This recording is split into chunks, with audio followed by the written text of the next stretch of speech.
तो जैसा कि हमने हमारे लास्ट वीडियो में देखा था कि लूजिंग ने जीलेंग को फाइट में हरा दिया था, लेकिन इसकी वजह से वो वहाँ पर बहुत ज्यादा इंजर्ड हो गया था। मगर एंड टाइम पर जाओदे ने आकर उसे हील कर दिया था, जहाँ पर जाओदे क्लियर स्काई एक्ट में बिना बताए यहाँ पर आई थी, जिस वजह से लूजिंग को वहीं पर ही छोड़कर उसे जाना पड़ा। मगर लूजिंग अभी भी वहाँ पर पूरी तरीके से ठीक नहीं हुआ था, जिस वजह से जूनिंग लूजिंग को एक डॉक्टर के पास लाई थी, जिसने की चेक करके बताया कि लूजिंग की बॉडी और उसकी विंग्स बहुत ज्यादा डैमेज है, जिस वजह से वो उसे ठीक नहीं कर सकता है। मगर वहाँ पर जूनिंग के बहुत ज्यादा समझाने की वजह से उसने लूजिंग को पूरी तरीके से ठीक कर दिया था। जिसके बाद हमने डीमन लॉर्ड को देखा था, जिसने की 2 डीमन किंग्स को बुलाया था इंसानों के ऊपर अटैक करने के लिए। और अब आगे तो हमारी वीडियो की शुरुआत बाइडी सिटी से होती है, जहां पर लालटेन फेस्टिवल मनाया जा रहा था और उस लालटेन फेस्टिवल के लिए एक शॉपकीपर कई सारी लालटेन बेच रहा था कि तभी उस शॉप के ऊपर जूनिंग लूजिंग के साथ में आती है, जहां पर जूनिंग लूजिंग को एक लालटेन दिलाने के लिए कहती है, लेकिन लूजिंग अभी उसे वहां पर दिलाने से मना कर देता है और उसे कहता है कि सबसे पहले हमें अपने दोस्तों से मिल लेना चाहिए, और ये कहते हुए वो वहाँ से जाने लगता है। तो जूनिंग भी उस लालटेन को छोड़कर लूजिंग के पीछे जाती है और उससे कहती है कि क्या तुम भूल गए कि डॉक्टर ने अभी तुम्हें यहाँ पर आराम करने के लिए कहा है, इसीलिए अभी हमें यहाँ पर थोड़ी देर और रुकना चाहिए।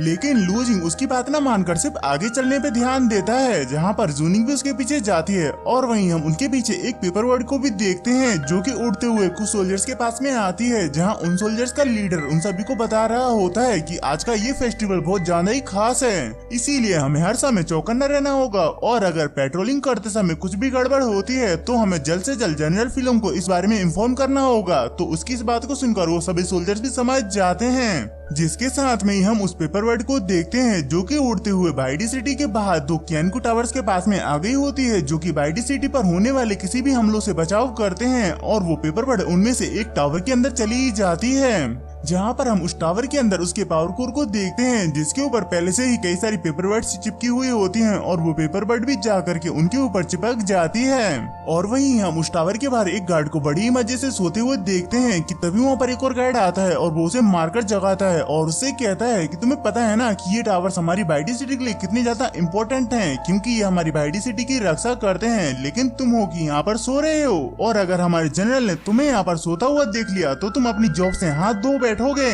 जिस पर वो सोल्जर उबासियां लेते हुए कहता है कि इतने समय से तो इस टावर को कुछ भी नहीं हुआ, तो अभी क्या हो जाएगा, जिस वजह से हमें थोड़ा सा आराम ही कर लेना चाहिए। और उसी समय सिटी के अंदर सभी लोग लालटेन उड़ाना शुरू कर देते हैं, जहां वो दोनों सोल्जर्स भी उन लालटेन को उड़ता हुआ देख रहे होते हैं, और उन्हें वो नजारा बहुत ज्यादा ही खूबसूरत लगता है। लेकिन तभी वहाँ पर अचानक से उन लोगों के ऊपर किसी तरीके का टेलीपोर्टेशन एरिया एक्टिवेट हो जाता है, जिसे देखकर उन्हें वहाँ पर कुछ भी समझ में नहीं आता है कि आखिर ये अचानक से यहाँ पर क्या हो रहा है। इसीलिए वो दूसरा वाला सोल्जर जल्दी से वहाँ पर जनरल जू को इन्फॉर्म करने के लिए कहता है, जिसे सुनकर वो पहला वाला सोल्जर जा करके वहाँ पर पास में ही एक ड्रम को बजाने लगता है कि यहाँ पर हमला हो गया है।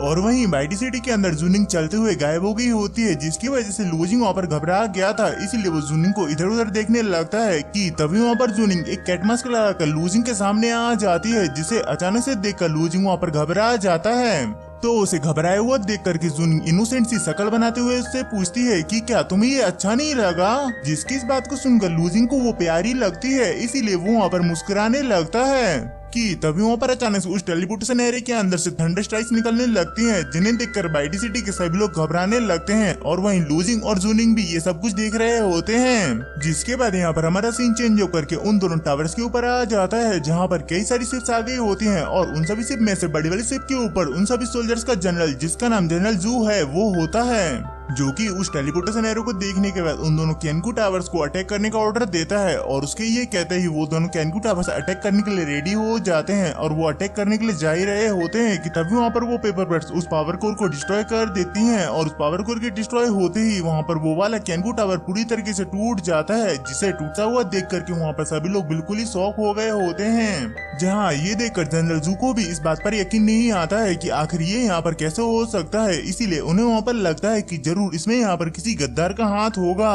और वहीं हम उस टेलीपोर्ट सिनेरियो को देखते हैं जिसके अंदर से अब वहाँ पर डिमंस का आना शुरू हो गया था, जिन्हें देखकर वहाँ पर सभी लोग फाइट के लिए रेडी हो जाते हैं। और वहीं बचा हुआ केनको टावर उन सभी डिमंस के ऊपर अटैक करना शुरू कर देता है। जिसके बाद यहाँ पर हमारा सीन चेंज होकर के बाइडी सिटी में आता है, जहाँ पर हम जनरल फिल्म को देखते हैं जिन्हें की डिमंस के अटैक के बारे में पता चल गया था, इसीलिए उन्होंने वहाँ पर सभी सोल्जर्स को इमरजेंसी में वहाँ पर बुलाया हुआ होता है, जहाँ पर वो उन सभी सोल्जर से कहते हैं कि हमारे केनको टावर्स के ऊपर डिमंस ने अटैक कर दिया है, जिस वजह से हमें हमारे सोल्जर्स की मदद करने के लिए वहाँ पर जाना होगा। तो ये सुनकर के वो सभी सोल्जर्स वहाँ पर मान जाते हैं, इसलिए अब वो लोग वहाँ पर जाने के लिए शिप के ऊपर चढ़ने लगते हैं। और उसी समय वहाँ पर लूजिंग और जूनिंग भी आ जाते हैं, जहाँ पर लूजिंग जनरल फिल्म को ग्रीट करते हुए कहता है कि हम भी आपके साथ इस फाइट में जाना चाहते हैं, इसलिए आप हमें यहाँ पर इजाजत दीजिए। लेकिन तभी वहाँ पर सीनियर वू फूमिंग आकर के उसे मना कर देते हैं कि तुम अभी यहाँ पर डीप इंजरी से बाहर आए हो, इसीलिए तुम्हें यहाँ पर खुद पर इतना ज्यादा जोर नहीं देना चाहिए। जिस पर लूजिंग उनसे कहता है कि मैं यहाँ पर पूरी तरीके से हील हो चुका हूँ, और ऊपर से बाइडी सिटी जब मुसीबत में है तो आखिरकार मैं इसमें मदद क्यों ना करूँ।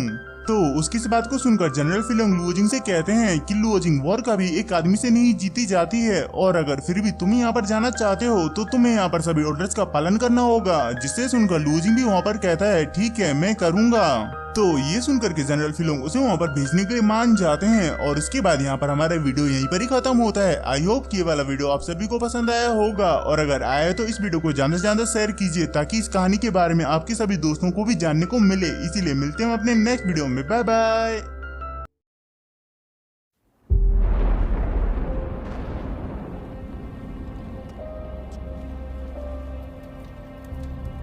该死！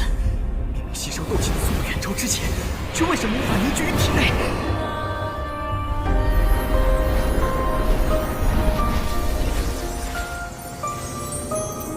小娃娃，看来你需要帮助啊！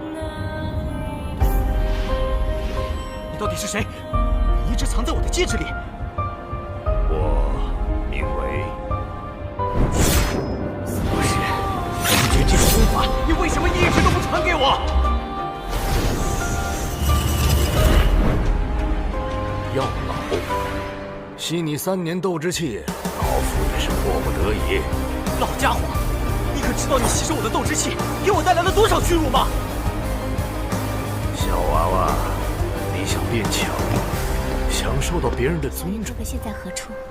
萧炎少爷或许不用多久就会来到迦南学院，下面就是黑角域的门户黑域大平原了。黑角域可是大陆有名的混乱之地。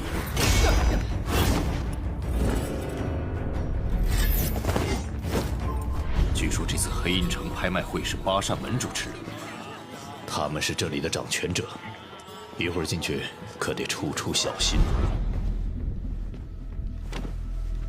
少宗主，有什么不对吗？对面那家伙，我之前见到过，每次见到他，我都有种奇怪的忌惮感。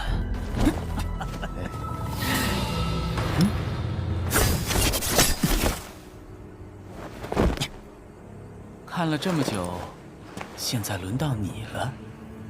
原来你早就发现我了。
萧炎少爷，小姐该回家了。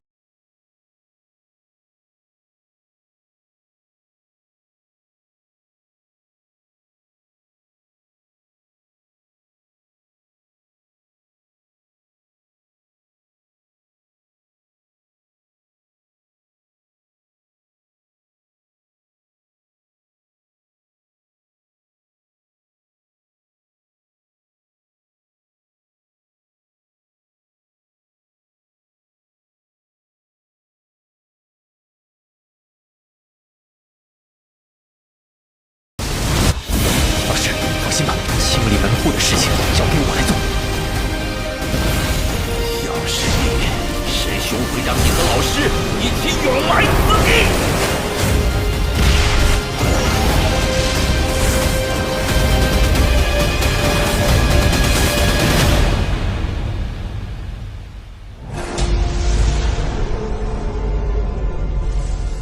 想不到，猎人成了猎物，却是没能杀人的韩放。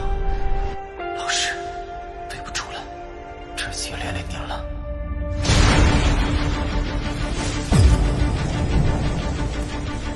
离开吧，弱者没有资格拥有的。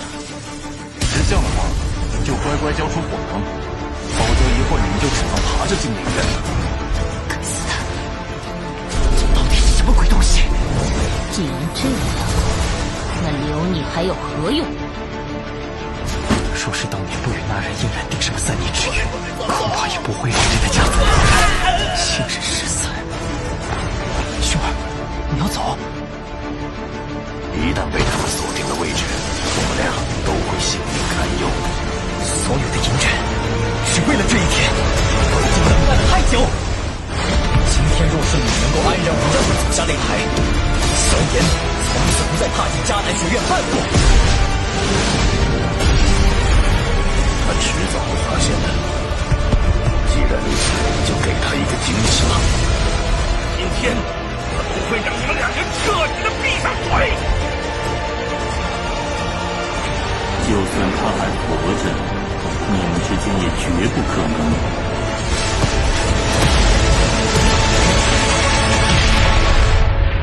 加玛帝国云岚宗，萧炎回来了。